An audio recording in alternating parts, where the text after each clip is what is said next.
1 October দিবাগত রাতে 180 থেকে 200টি ক্ষেপণাস্ত্র ছুড়ে ইসরায়েলকে কাঁপিয়ে দেয় ইরান। সপ্তাহ ঘুরতে না ঘুরতেই 5 অক্টোবর রাতের ঘটনার পর মধ্যপ্রাচ্যে নতুন উত্তেজনার ঢেউ। সেই রাতেই একটি ভূমিকম্প 4.5 রিক্টার স্কেলে ইরান ও ইসরায়েলকে একই সঙ্গে কাঁপিয়ে দেয়। কিন্তু এটি কি শুধুই একটি প্রাকৃতিক দুর্যোগ, নাকি ইরানের গোপন পারমাণবিক পরীক্ষার ফলে তৈরি হয়েছে? এমন শঙ্কার কথা বলছে India.com। সেদিন রাত 10:45-এ ইরানের সেমনান প্রদেশের আরাদান শহর ছিল ভূমিকম্পের কেন্দ্রবিন্দু। কম্পনের গভীরতা মাত্র 10 কিলোমিটার, ফলে এটি তেহরান থেকে 110 কিলোমিটার দূরে অনুভূত হয়।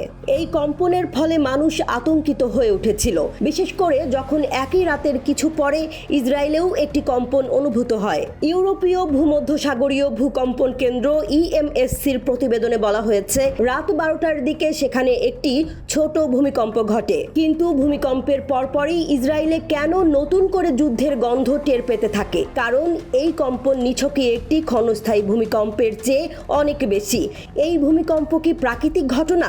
ভূমিকম্পের কেন্দ্রস্থল একটি পারমাণবিক গবেষণা কেন্দ্রের কাছে হওয়ায় সেই সন্দেহকে আরও গভীর করে তোলে।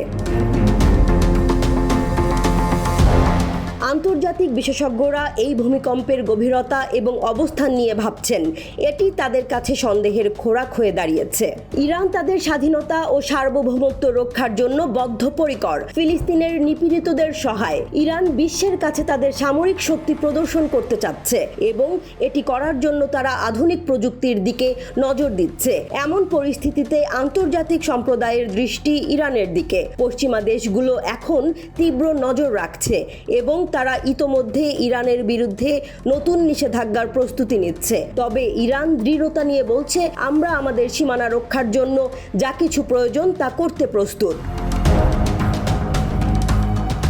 ইরান ও ইসরায়েলের মধ্যে চলমান উত্তেজনার মধ্যে অনেকেই এই দুই দেশের ভূমিকম্পকে ইরানের পারমাণবিক পরীক্ষার সাথে যুক্ত করতে শুরু করেছেন। অনেক রিপোর্টে বলা হচ্ছে যে এই ভূমিকম্পটি প্রকৃতপক্ষে একটি পারমাণবিক পরীক্ষার ফল হতে পারে।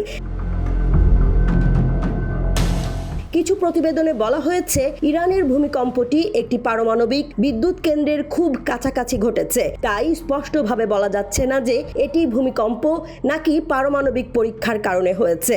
ইরান ও ইসরায়েলের মধ্যে উত্তেজনা বৃদ্ধি পাচ্ছে। গত 1 অক্টোবর ইরান ইসরায়েলে প্রায় 200টি মিসাইল দিয়ে আক্রমণ চালায়। এরপর ইসরায়েল কঠোর প্রতিশোধের হুমকি দিয়েছে।